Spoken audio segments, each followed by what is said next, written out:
다 함께 사도신경하심으로 2025년 5월 12일 월요일 온라인 아침 기도에 하나님께 올려드리겠습니다. 전능하사 천지를 만드신 하나님 아버지를 내가 믿사오며 그 외아들 우리 주 예수 그리스도를 믿사오니 이는 성령으로 잉태하사 동정녀 마리아에게 나시고 본디오 빌라도에게 고난을 받으사 십자가에 못 박혀 죽으시고 장사한 지 사흘 만에 죽은 자 가운데서 다시 살아나시며 하늘에 오르사 전능하신 하나님 우편에 앉아 계시다가 저리로서 산자와 죽은 자를 심판하러 오시리라. 성령을 믿사오며 거룩한 공예와 성도가 서로 교통하는 것과 죄를 사하여 주시는 것과 몸이 다시 사는 것과 영원히 사는 것을 믿사옵나이다. 아멘. 찬송가 135장 찬송하시겠습니다.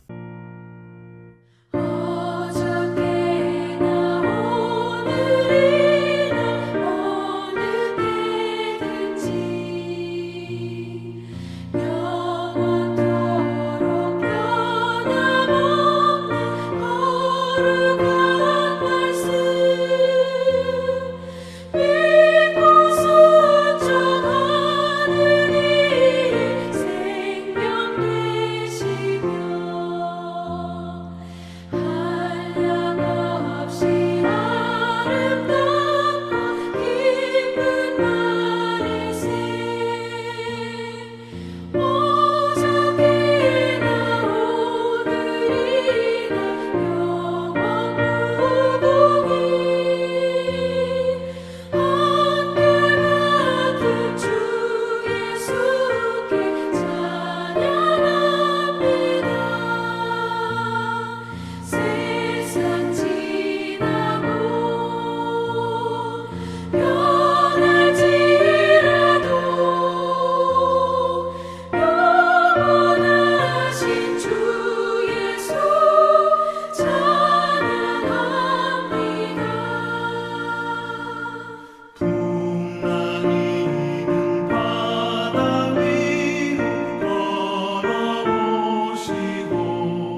하나님 아버지 감사합니다. 어제는 거룩한 주일 예배를 통해 말씀으로 새 힘을 얻게 하시고 또 어제 오후에는 저들이 기도한 대로 응답해 주셔서 적절한 날씨 가운데 안전하고 은혜롭게 전교인 야외예배를 잘 다녀오게 하심을 감사드립니다. 새롭게 시작되는 한 주간도 그리고 오늘 하루도 주님께서 이 시간에 주시는 말씀을 통해 주님께서 인도하시는 대로 나아갈 때 주님과 늘 함께하는 승리의 삶을 살게 될 것을 이 시간에 믿고 주님이 베푸시는 말씀을 받습니다. 오늘도 주님께서 주시는 말씀을 들을 때 잘 깨달아 알 수 있도록 은총 내려 주시고 또 순종할 수 있도록 저희 심령들을 붙들어 주셔서 순종하는 자를 위해서 주께서 예비해 놓으신 승리의 축복을 드리는 복된 하루와 한 주간 될 수 있도록 주님 은총 내려 주옵소서. 감사드리오며 우리 주 예수 그리스도의 이름으로 기도드리옵나이다. 아멘. 자, 이 시간에 하나님의 주시는 말씀은 시편 119편 65절부터 80절까지 말씀 보겠습니다. 자, 화면을 보시면서 시편 119편 65절부터 우리 함께 합독하시겠습니다. 여호와여, 주의 말씀대로 주의 종을 선대하셨나이다. 내가 주의 계명들을 믿었사오니 좋은 명철과 지식을 내게 가르치소서. 고난당하기 전에는 내가 그릇 행하였더니 이제는 주의 말씀을 지키나이다. 주는 선하사 선을 행하시오니 주의 율례들로 나를 가르치소서. 교만한 자들이 거짓을 지어 나를 치려하였사오나 나는 전심으로 주의 법도들을 지키리이다. 그들이 마음은 살져서 기름덩이 같으나 나는 주의 법을 즐거워하나이다. 고난당한 것이 내게 유익이라. 이로 말미암아 내가 주의 율례들을 배우게 되었나이다. 주의 입의 법이 내게는 천천 금은보다 좋으니이다. 주의 손이 나를 만들고 세우셨사오니 내가 깨달아 주의 계명들을 배우게 하소서. 주를 경외하는 자들이 나를 보고 기뻐하는 것은 내가 주의 말씀을 바라는 까닭이니이다. 여호와여, 내가 알거니와 주의 심판은 의로우시고 주께서 나를 괴롭게 하심은 성실하심 때문이니이다. 구하오니 주의 종에게 하신 말씀대로 주의 인자하심이 나의 위안이 되게 하시며 주의 긍휼히 여기심이 내게 임하사 내가 살게 하소서.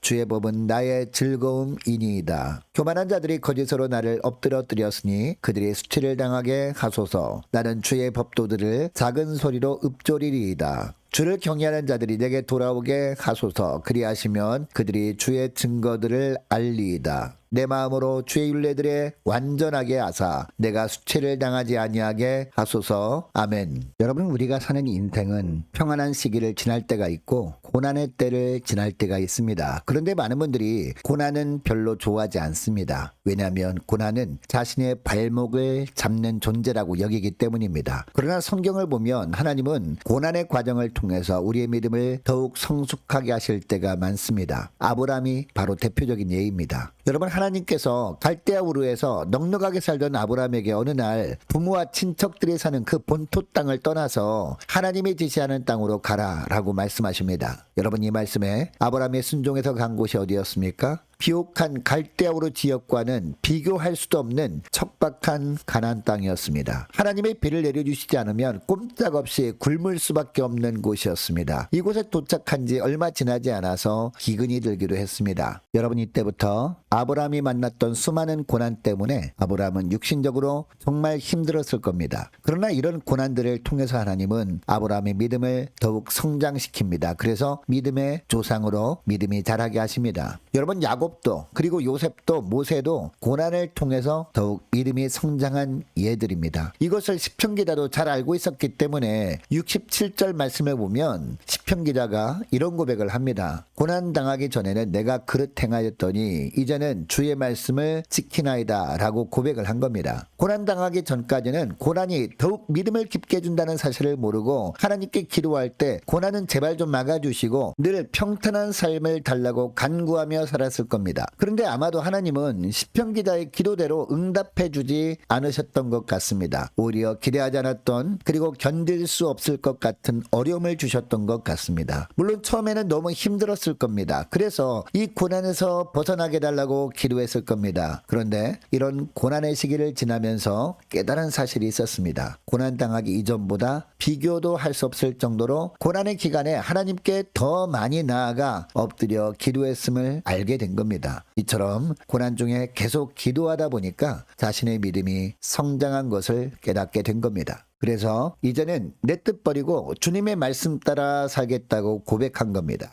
고난당하기 전에는 인생이 내 생각대로 되어지도록 도와달라고 기도했지만 고난당해 보니까 그것들이 다 부질없게 느껴진 겁니다. 그래서 말씀을 통해서 주님이 계획하신 대로 이끌어달라고 간구하는 성숙한 믿음의 사람이 된 겁니다. 그래서 68절 말씀도 보니까 주는 선하사 선을 행하시오니 주의 율례들로 나를 가르치소서라고 한 겁니다. 고난당할 때는 당장 손해보는 것이 너무나 많은 것 같아서 너무나 힘이 들었습니다. 그러나 나중에 보니까 하나님께서 자신을 영적으로 더욱 단련시키기 위해서 일정 기간 동안 환란의 때를 지나게 하셨음을 알게 된 겁니다. 이것을 알게 된 시편 기자는 또 71절을 보면요, 고난당한 것이 내게 유익이라 이로 말미암아 내가 주의 율례들을 배우게 되었나이다 라고 합니다. 그리고 75절도 보면 여호와여 내가 알거니와 주의 심판은 의로우시고 주께서 나를 괴롭게 하심은 성실하심 때문이니다 라고 합니다. 자신이 겪는 고통은 자신을 더욱 하나님 앞에서 겸손하게 살아가는 믿음의 종이 되게 하려고 하나님의 허락하신 훈련 과정이라는 겁니다. 77절에 보면 이것을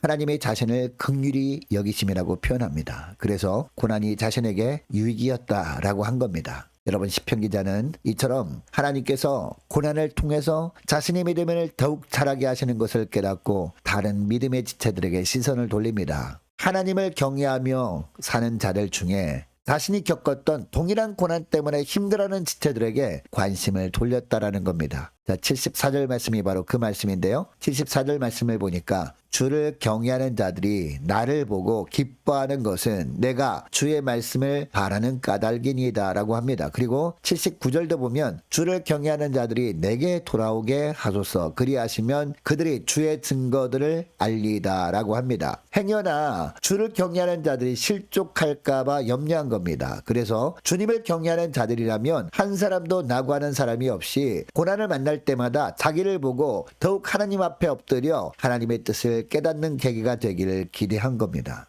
사랑하는 여러분, 고난을 통해 믿음을 단련시키시는 하나님의 방법은 오늘날도 동일합니다. 그래서 하나님은 우리에게도 간혹 힘든 시련을 주실 때가 있습니다. 그것도 그동안 우리가 아끼던 것을 포기할 수밖에 없는 상황을 만드시기도 합니다. 주님보다 더 사랑하는 것들을 잃어버리게 하심으로 말미암아 그것 때문에 고통을 느끼게 하시기도 하십니다. 여러분, 우리가 믿는 믿음이 어떤 상황에도 오직 예수님만 신뢰하는 진짜 믿음인지 아니면 상황에 따라 변하는 가짜 믿음인지는 언제 드러날까요? 고난이 찾아올 때 드러납니다. 그것도 분명히 하나님의 말씀에 순종했다가 이것 때문에 고난을 만날 때 더욱 선명하게 드러나게 되어 있습니다. 여러분, 어떤 분들은 이런 고난을 만났을 때 순종하면 복을 주셔야지 왜 이런 고난을 주시느냐고 하면서 주님을 떠나버립니다. 고난을 통해 더욱 신실한 믿음의 사람으로 빚으시고자 하는 하나님의 뜻을 인정할 수 없다는 겁니다. 반면에 어떤 분들은 순종의 길에 고난을 만났을 때 더욱 주님께 나아가 엎드립니다. 그리고 주님께서 어떤 말씀을 하시는지 귀를 기울입니다. 결국 말씀을 통해 자신을 이전보다 더 성숙한 믿음의 사람으로 만드시려고 주님께서 주신 시련임을 알게 됩니다. 그리고 오늘 시편 기자처럼 고난당한 것이 내게 유익이라 이로 인해 내가 주의 율례를 배우게 되었습니다 라고 고백하게 됩니다. 사랑하는 여러분, 여러분은 그동안 순종의 길에 고난이 찾아올 때마다 어떤 삶을 살아오셨습니까? 오늘 이 시간부터는 환난이 찾아올 때마다 더욱 주님 앞에 나와 엎드리는 여러분 되시기를 축복합니다. 그래서 그때마다 고난을 통해 믿음의 성숙을 이루시는 하나님께 감사하며 하나님께 영광 돌리는 여러분 다 되시기를 주의 이름으로 축복합니다. 여러분, 이것을 기억하시고 오늘 이 시간에 기도할 때 이렇게 기도했으면 좋겠습니다. 하나님, 하나님의 말씀에 순종하는 길에 어떤 환난을 만나도 더 하나님께 가까이 나가 엎드려 기도함으로 말미암아 주님의 뜻을 발견할 수 있는 복된 저희들 되게 주옵소서. 간절히 기도하길 원합니다. 그래서 고난당한 것이 내게 유익이었습니다. 이로 인해서 주님의 율례를 배우게 되었습니다 라고 고백하며 사는 저희를 되게 해달라고 이 시간에 함께 기도하길 원합니다. 계속해서 기도할 것은 또 한 주간 시작되었습니다. 한 주간 동안 각 가정의 직장과 사업장을 위해서 함께 이 시간에 기도하길 원하고 또한 저와 여러분을 위해서 그리고 구역 식구들과 자녀들을 위해서 함께 이 시간에 기도하길 원합니다. 올해 세워진 일꾼들을 위해서 교회 재정을 위해서 유초동 초등부, 중고등부 청년부를 위해서 남녀 전도회와 각 구역을 위해서 이 시간에 함께 기도하기를 원하고, 또 많은 환우들이 있습니다. 환우들을 위해서 기도해 주시기 바라고, 취업을 앞둔 청년들을 위해서 선교사님들 가정들과 나라와 민족을 지켜주시도록 함께 기도하기를 원하고, 자, 우리 교회 앞날을 위해서 또한 저와 여러분이 가지고 나온 기도 제목을 놓고 이 시간에 함께 기도하기를 원합니다. 기도하겠습니다.